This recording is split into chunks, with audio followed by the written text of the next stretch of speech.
The United States National Security Council took a decision to regime change Imran Khan. Pakistan, a country of 220 million people, just like that, the National Security Council decided that their Prime Minister had to go. How's that for interfering in other countries' politics? They conveyed it through Under Secretary of State Mr. Liu L.U., who actually wrote it in a letter to the leaders of the opposition in Pakistan in terms, and I paraphrase, but only just a paraphrase.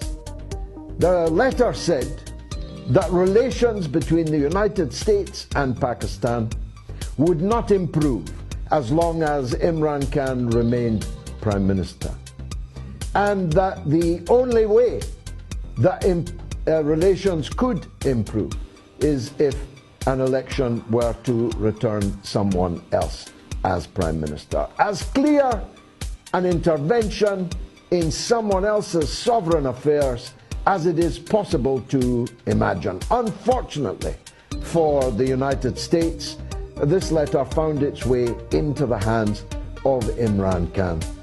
The proximate reason for it is obvious enough.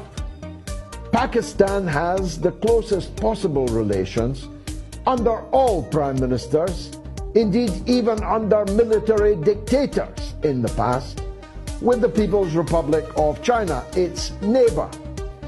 And that was difficult for a United States bent on regime change in Beijing to handle in the first place. But on the first day of the Russian military operation in Ukraine, where was Imran Khan? He was in Moscow, signing a deal with President Putin to receive, at knockdown prices, a guarantee of Russian gas and a guarantee of Russian wheat, in order to heat his people, in order to feed his people, in order to keep the wheels of industry turning for his people. In other words, he was doing his job, his duty as the Prime Minister of Pakistan.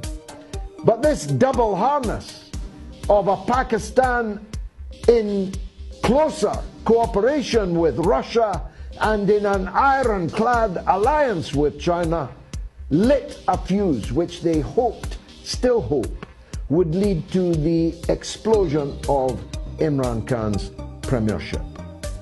They put together a motion of no confidence, which the Speaker just kicked out of Parliament this very day, because it was the fruits of a foreign conspiracy, and because Imran Khan had already asked the President of the country to dissolve the National Assembly and hold general elections within 90 days.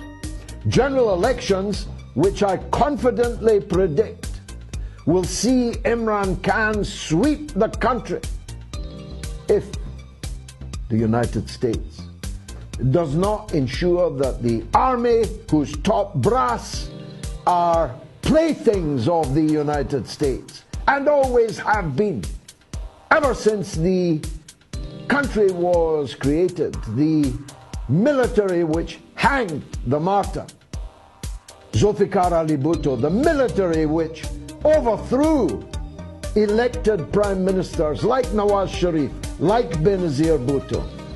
If the military rigs the election, then there will be serious trouble in Pakistan, a mighty country in a strategically vital place in the world, and of course in possession of a fleet of nuclear weapons. It doesn't get much more dangerous than that.